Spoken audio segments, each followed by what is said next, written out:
Hello all, this is James Johnson, aka Sulfurblade, and I'm back here to touch base about my comings and goings in the world of football, Football Manager 2019. I've had a really rough go of it. Um, Things aren't looking so good. The board of directors, well, their confidence in me has dropped. To summarize, the board feels you should be performing slightly better in your role as a head coach. The biggest disappointment is without a doubt the team's poor showing in Major League Soccer. Yes, we're last place. We're as far into last place as one can be. Wow. Actually, we're tied for last place, but our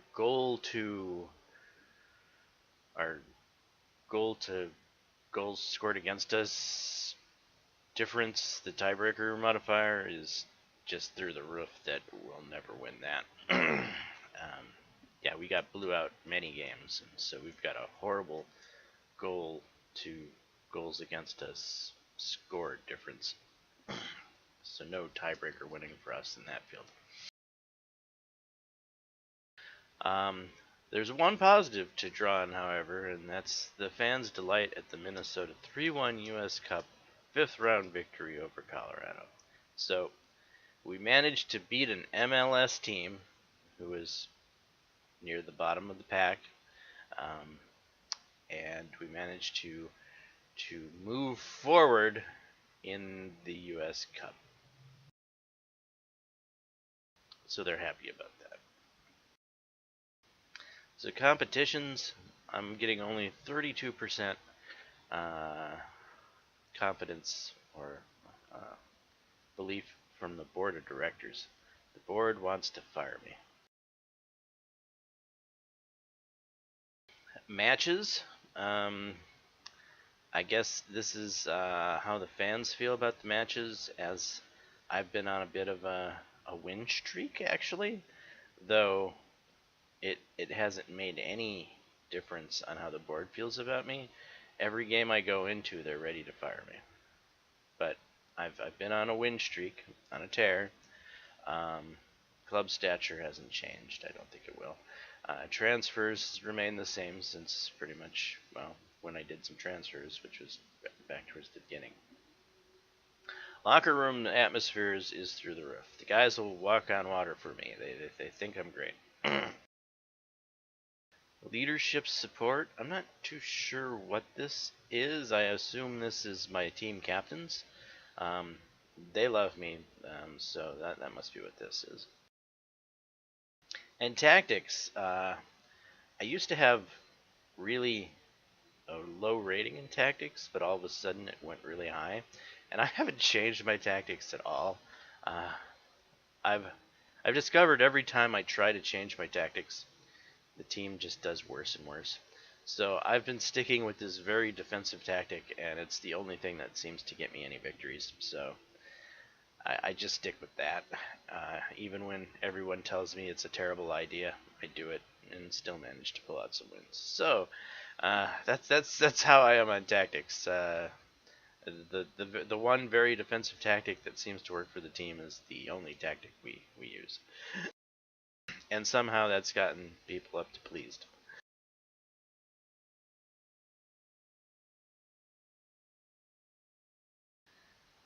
The club itself, I think, is tanking in ticket sales.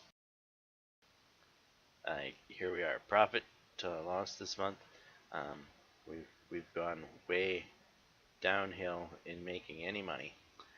Evidently, people don't like coming to watch the worst team in Major League Soccer. Which this, more than anything, is probably what's driving the board's displeasure with me.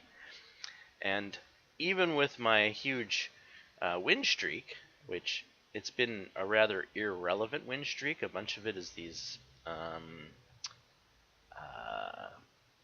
some sort of U.S. Soccer Cup victories, three of them. So they weren't Major League Soccer victories, and I don't think they have as big of an impact on this. Though I'm hoping that if I can win that U.S. Cup thing, or at least come higher than everyone expected me to, that it might help things.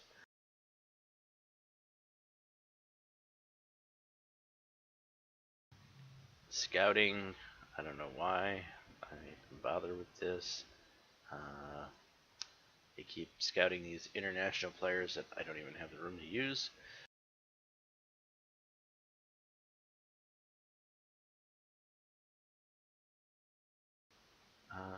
Competitions. U.S. Cup, here we are. We're on the quarterfinal. Major League Soccer, MLS Supporter Shield.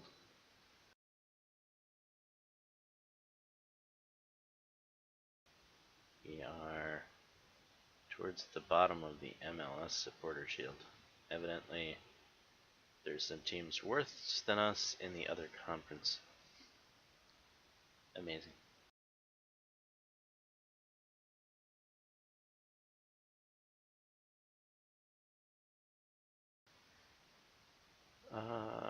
So we're coming up against Toronto next. So we've basically gone through this much of the schedule, and we have.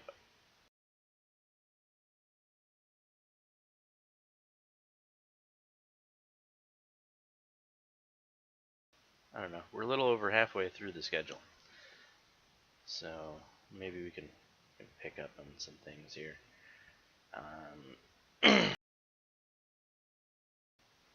I want to win this one here. I've beaten Sporting Kansas City right here. And then I was winning against them in this match for most of the game until the very end of the game, like the final 4 or 5 minutes of the game. They put 3 on the board and pulled ahead of me. But yeah, we went up 1-0, then they tied it up. Then we went up 2-1, and then they tied it up. And then we held on to a 2-2 draw for the majority of the game, and then all of a sudden at the very end, they put 3 on the board. So we did very well in that game versus them, and then we turned around and we beat them. And they were like the 3rd place team in Major League Soccer at the time, and we were the last place. We're always last place, you know. So we've been doing okay here. We started out. So I'll just try to show you the whole thing and how it's gone. So we tied 2 friendlies. We lost this friendly. We won this friendly. We won this friendly. We tied this friendly. Tied this friendly. So we only had 1 lost friendly, which wasn't so bad, right? But you know, that's just preseason. And we came out of the gate with a win against San Jose. Felt pretty good about that. And then Orlando killed us, Chicago killed us, New York killed us, Atlanta killed us. Right there's our 4, 8, 10, 13 to nothing goal differential. That pretty much threw us downhill. So that's 4 huge losses in a row. We finally put 1 on the board, but still, it was a lopsided loss. Then another lopsided loss. Then we finally got a tie-in. Ended this losing skid. That was really bad. We got a tie-in here. Then I really thought we could win this game, but we ended up losing it, which was sad because Vancouver was towards the bottom of the barrel like me. Then we pulled off an upset here against LAFC. We managed to lose to San Jose, the team we beat. Then we lost to Sporting Kansas City. We got a tie-in, and then we got a victory, victory, victory, tie, and victory. So we're on a little bit of a tear with 1 draw, 1, 2, 3 wins, another draw, and a 4th win as our most recent performance. So hopefully we can get out of the red here and put more green on the board than red.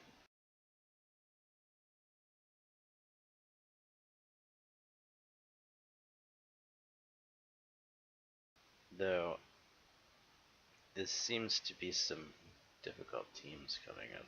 Like Toronto's 4th in their division. Oops.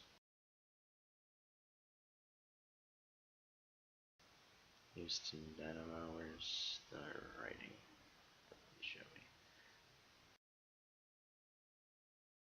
9th. 8th. Okay, so those two are possible. 6th. 6th. 7th. 4th. 1st. Ouch. 2nd. Ouch. 3rd. Kansas City again? How many times am I gonna play these guys? I've played them here, then I beat them here, then I'm gonna be playing them in the U.S. Cup here, and I'm gonna be playing them a 3rd time. That seems a bit strange.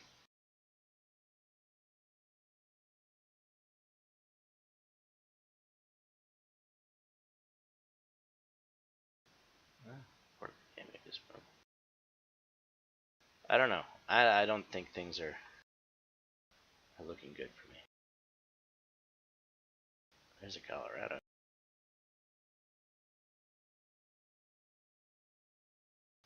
I got 2 games coming up against Galaxy.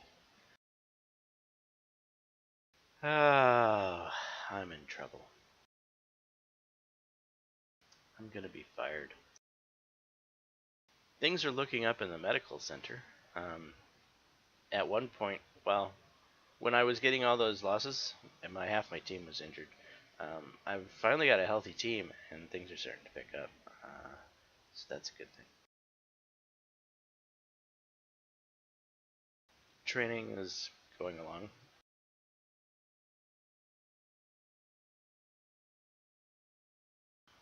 The staff, I've been thinking about expanding on my medical staff, though I don't want to, expand on the budget too much, especially when we don't seem to make much in ticket sales.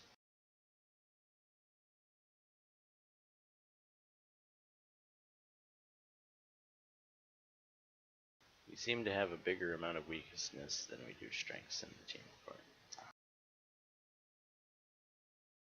There's our one set of tactics that seems to work for us. Yes, it's an unusual set of tactics, but it works with the players that I have. Kind of super stacked at this position in that I've got Ibsen and Schuler, who are like the same rating altogether as these two, and so I'm constantly like shuffling them through a rotation. But Schuler, he's unhappy because he wants first team soccer. He doesn't ever want to be on the bench. The bastard is a complainer, and I'm thinking about just sticking him on the bench permanently and rotating the other 3 and saying screw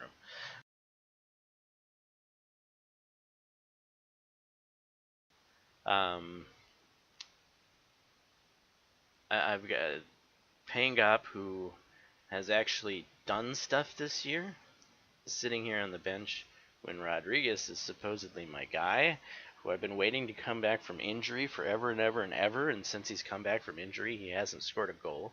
But I keep putting him in hopes that he's going to score some goals, but he doesn't. So Pangop usually ends up coming in midway through the game and maybe put some points on the board for me, where Rodriguez just doesn't. I don't understand it, but here's that. Here's Hood, my guy I picked up just for like cannon fodder. Nobody on my team could play in this area over here, and Hood could.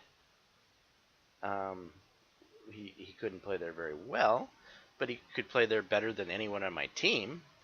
And he was American, and he was cheap, and he was young. Well, he's Panamanian, but he's also considered American. He's got dual citizenship or something. And so I picked him up at the minimum contract, I thought. But evidently, if you put him on a reserve contract, that's some sort of special contract. And so I think my mistake was giving this 22-year-old a reserve contract, because that, I guess, denotes like a hot prospect or something, and he's not necessarily a hot prospect. He's just a person that I wanted to have um, in the roster that was cheap to fill in a position in case of injury. Plus, he was young, and I felt maybe I could develop him a little bit. He's not the greatest soccer player in the world, let me tell you. He's got horrible stamina, uh, but for minimum wage is what I'm paying him, and he's American, so he's considered non-foreign. He doesn't take up any crazy slots, well, except for the reserve slot, which I didn't understand at that point in time. I could probably switch him out from a reserve slot to a senior slot here coming up in the next off season. Probably will do that, and that might fix the issue. But when I signed this guy, the fans went nuts. They were like, "What the heck are you doing? Why are you bringing this guy in? He sucks. You're crazy, coach." Blah blah blah blah blah. And I got a lot of flack for bringing this guy in. And so since I've gotten the flack, now I'm actually trying to. I'm gonna keep him as long as I can, and do whatever I can with him, just to spite the fans, I guess, because if you're gonna treat my filler pickup because I just wanted an extra guy at a certain area, uh, my decision to pick him up in such a way, so hostilely, I'm gonna now I play him when I don't have to play him. I mean, when Molino gets even slightly tired, I'll toss him in, even though it's like uh, maybe even detrimental, because Molino's a superstar, man. He's been having an amazing season, and Hood is just, they're apples and oranges behind him. He's superstar. He sucks, but I get him. I throw him in anyway, just so that he can uh, annoy the fans.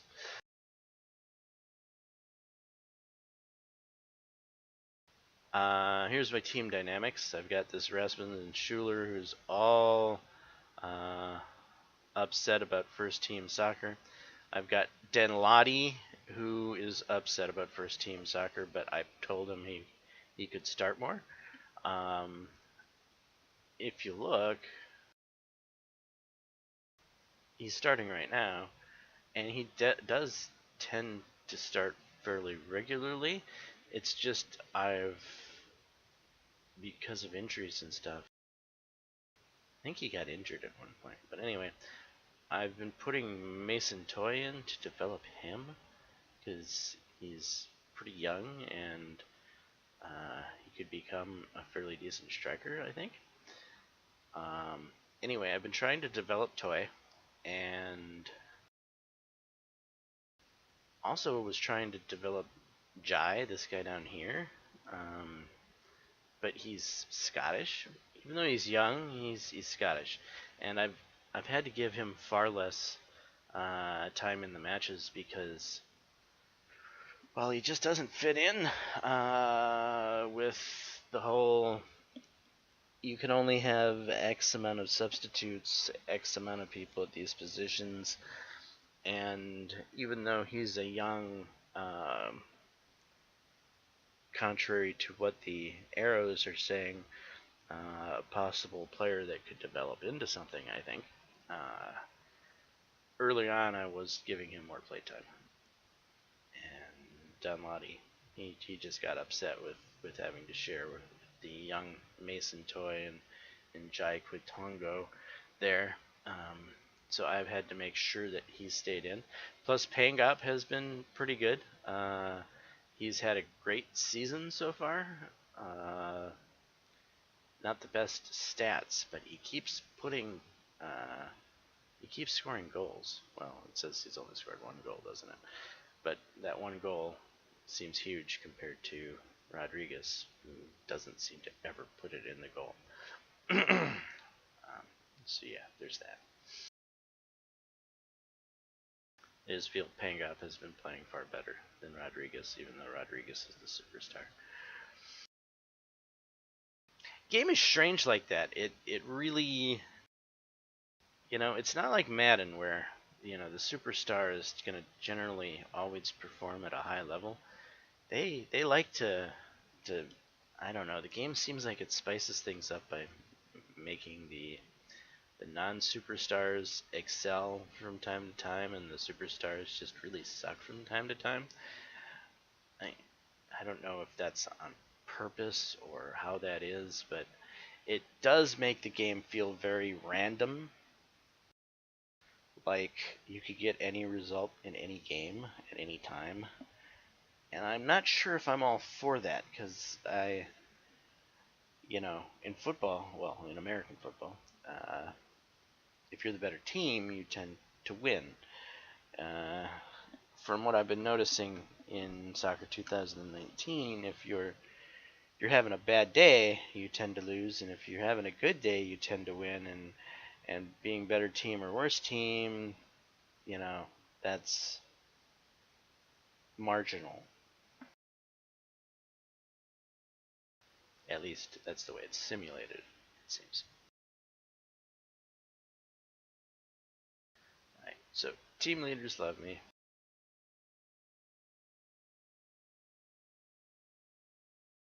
How do I change? Oh, here's social group. So there's the core group, secondary group, other secondary group, and then my goalie who never is on the roster. It's like a backup goalie that's just been sitting around. He's not even registered from what I understand. So he doesn't seem to hang out with these guys all that much.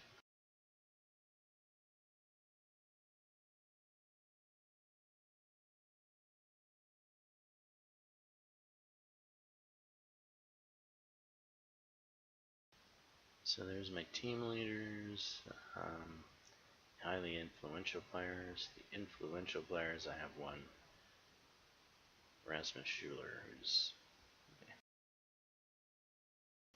and everyone else is really good.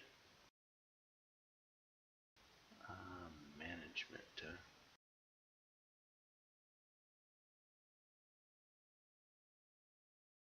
Where what that means? Playtime unhappy. That's his primary unhappiness is his playtime. And I've been giving him starts here and there. I don't know.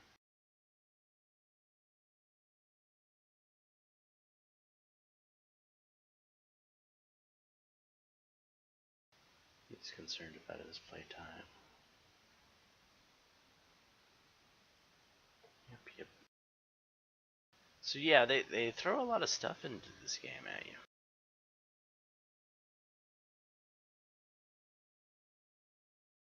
So I have a quick report on the latest fitness test regarding the conditions of two Minnesota players ahead of the match against Toronto FC. We've got Kevin Malone, who's been my superstar. He's doing all right, and then Vladimir Hood is basically his backup, more or less. He recently went through an injury, and he's not doing so well because of it.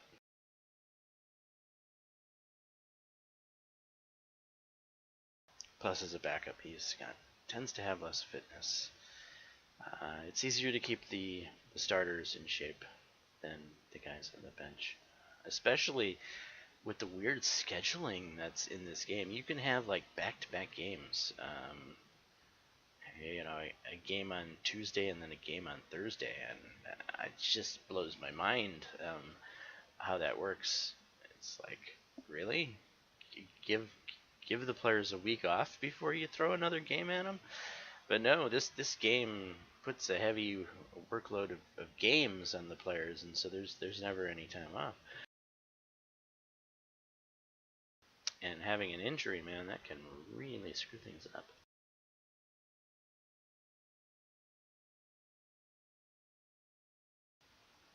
Alright, so this has just been kind of like a check-in video at how I'm nearly fired inside of Football Manager 2019. I haven't even gotten through the first season yet. I've put a lot of time into this game so far, and like I said, I'm maybe midway through the season at this point, and I've got, I want to say, 40 hours in. So just to get through one season is looking at like 60 to 80 hours of playtime. It's pretty amazing, and I like it too because even the days that you're not playing a game, they throw so much decisions at you. It's like every day there's something in your inbox that you have to make a decision on. And that really does make you feel like you're the manager of the team, like you are the coach. It has a good feeling for a sports management game. It feels very management oriented. Of course, I've never played any of the Football Manager series. I don't know if 2018 was better, or 2017 or 16, or if there was even a 17 or 16. Have no idea. But from my novice, non, I know nothing about soccer. I'm a complete noob to this sport. I find this game actually rather interesting, just because of the depth of the simulator itself. I want to get through an entire season before I think about doing any type of review video, but right now, from just am I having fun with the game standpoint, I kind of like this game. Well, I really like this game, obviously, if I'm putting this much hours into it. So, yeah, I'm probably leaning towards a positive review video come time that I do make a review video for this game. So there's that. Anyway, I'm James Johnson. This is my channel, my content. Please like and subscribe. And until next time, all, peace.